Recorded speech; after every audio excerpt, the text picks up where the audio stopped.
రాసిన సువార్త 19వ అధ్యాయము 26 వచనం చదువుకుందాం.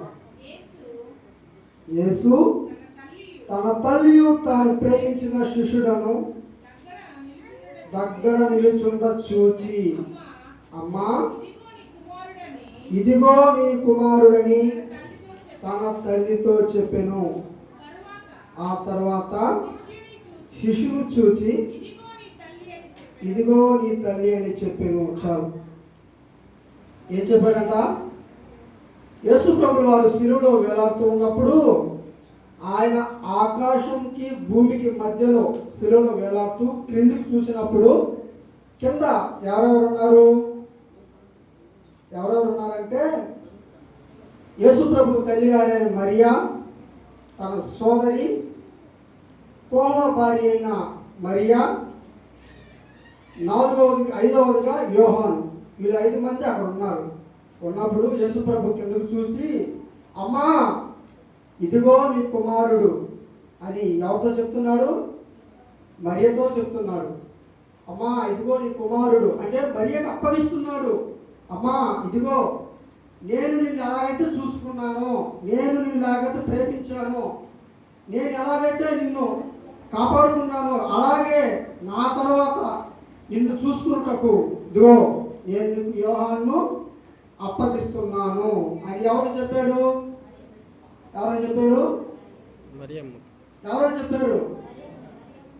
ఉపవాసం ఉన్నట్టున్నారు అందరూ.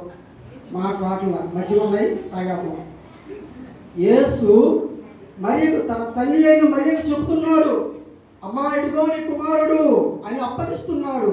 అలాగే ఇదిగో నీ కుమారుడిని తల్లితో తర్వాత శిష్యులు చూచి, ఇదిగో నీ తల్లి అని యోహానుకు చెప్పాను. యోహానుకు చెప్తున్నాడు, ఇదిగో నీ తల్లి, ఇక్కడి నుంచి నువ్వు నీ తల్లిని జాగ్రత్తగా చూసుకోవాలి అని యోహానికి చెప్తున్నాడు. ఇంకొక వాక్యం చూసుకుందాం.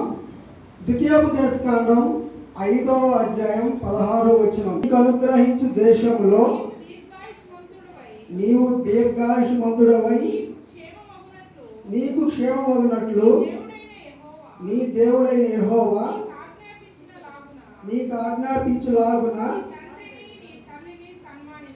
నీ తండ్రిని నీ తల్లిని సన్మానించుము. ఏమన్నాడు? తల్లిని తండ్రిని సన్మానించాలి. అంతేగాని అరే నాయన రారా అంటే పోమా ఏందిగా నేను ఆడుకోవాలా అని ఇష్టపకంగా మాట్లాడేవనుకో తల్లి ప్రేమ మనకు ఎలా తెలుస్తుంది? తెలియదు కదా. తల్లిని తండ్రిని ప్రేమను సన్మానించమంటున్నాడు దేవుడు.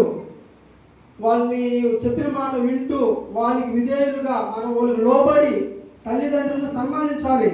ఇంకొకటిగా సామెతలు 23-22లో చూసుకుందాం.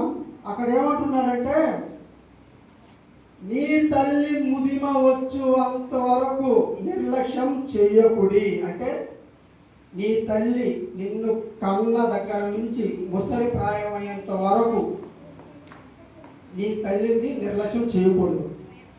కొంతమంది చూడండి, కొడుకుల్ని పెళ్ళిళ్ళు అయిపోతాయి, భార్యలు వస్తారు, ఏయ్ మీ అమ్మ నాకు అడ్డంగా ఉంది, మీ అమ్మనే ఏరు కాపురం పెట్టుకోగలను, మనతో ఏరు కాపురం చేసుకున్నాం అని ఎంతమంది అనేవాళ్ళు లేరు చెప్పండి? ఈ లోపల చాలామంది ఉన్నారు. చాలామంది కొడుకుగా మనం తల్లిని నిర్లక్ష్యం చేయకూడదు. ముదిమి వచ్చే వరకు అంటే ముసలి ప్రాయం వచ్చి వారు మనకు దాటి వెళ్ళేంత వరకు వాళ్ళని నిర్లక్ష్యం చేయకుండా మనము వాళ్ళని ప్రేమతో ప్రేమించాలి, చూసుకోవాలి. ఇంకొక మాట సామెతలు 23-25లో చూసుకున్నట్లయితే తల్లిదండ్రుల్ని సంతోషపెట్టాలి. తల్లిదండ్రుల్ని సంతోషపెట్టాలి. ఎప్పుడు దుఃఖపెట్టి వాళ్ళని బాధ పెట్టి నేను ఇంతే ఉండేది, నీ చెప్పిన మాట నేను నా ఇష్టబాగా తిరుగుతాను తల్లిదండ్రుల్ని దుఃఖపెట్టకూడదు, సంతోషపెట్టాలి. అలాగే కదా శిలువలో మరణిస్తూ కూడా యేసు ప్రభు ఏదో నేను మరియకడలో పుట్టేశాను, ఈ లోకానికి వచ్చేసాను, నేను అద్భుతమైన చేశాను, ఇక నాకు ఇంతో పని లేదు, నేను వెళ్ళిపోతున్నాను అని అనుకోలేదండి. మరియకు తోడుగా యోహాన్ని అప్పగించాడు. అమ్మా ఇదిగో యోహాను అని తల్లికి అప్పగిస్తున్నాడు. అమ్మ అని యేసు ప్రభు వారు ఎన్నిసార్లు యోహాను సువార్తలో పలికాడంటే 4 సార్లు యోహాను సువార్తలో అమ్మా అని పలికాడు. ఒకటిగా వచ్చి కానా పెళ్లి విందు సందర్భం చేసిన ముందు ఏమని పలికాడంటే నా కాలము వచ్చుచున్నది అని దేవుడు పలికాడు. ఎవరితో? మరియతో. అమ్మా నా కాలము వచ్చుచున్నది. దేవుని కాలం వేరు, మన కాలం వేరండి. దేవుని కాలం వేరు, మన కాలం వేరు.